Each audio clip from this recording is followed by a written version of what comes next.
students, today let's learn monetary economics.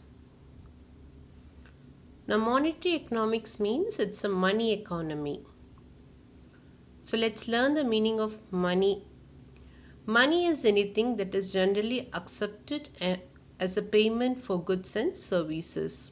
So it is a current medium of exchange in the form of coins and banknotes.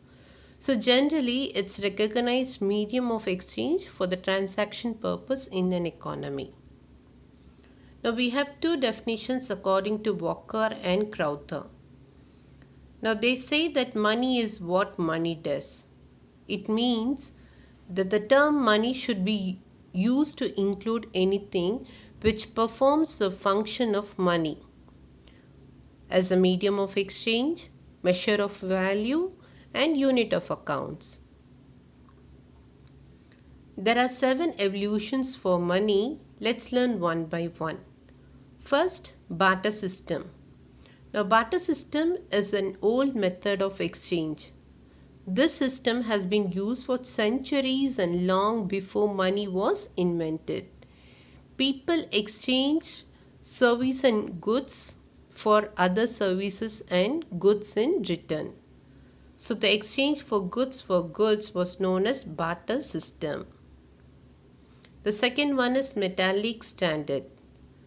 Now metallic standard is the money whose value of money is greater than the commodity value.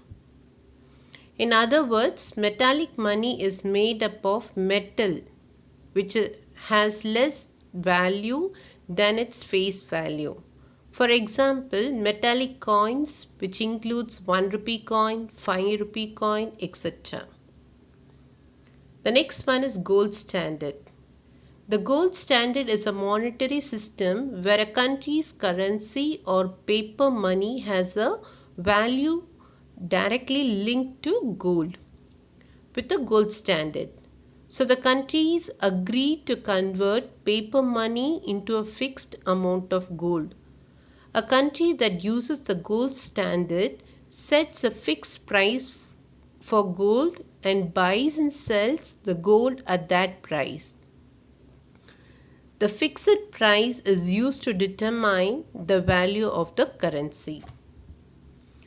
The next one is silver standard. The silver standard is a monetary system in which the value of a country's national currency is backed by silver. It is similar in nature just as gold standard. So the typical method for implementing a silver standard is to allow the units of national currency to be converted into the units of silver at a fixed exchange rate.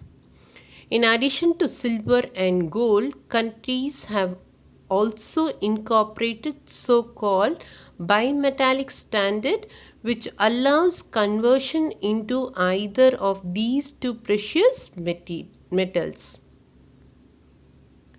The next one is paper currency standard. Now paper currency standard, in most cases these currency system is managed by the central bank of the country.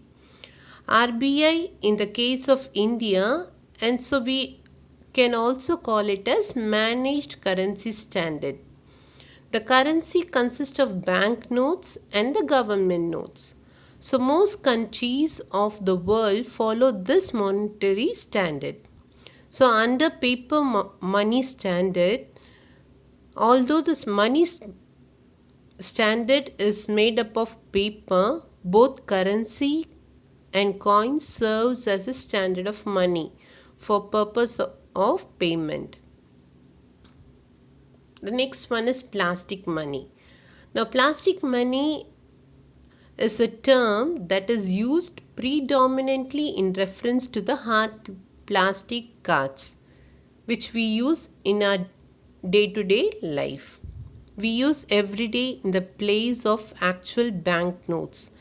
They can come in different forms such as cash cards, credit cards, debit cards, prepaid cards, and store cards.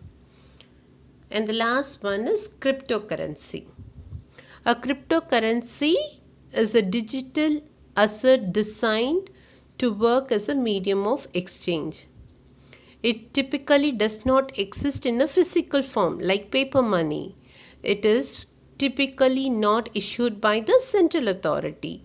So cryptocurrencies typically use decentralized control as opposed to centralized digital currency and central banking system.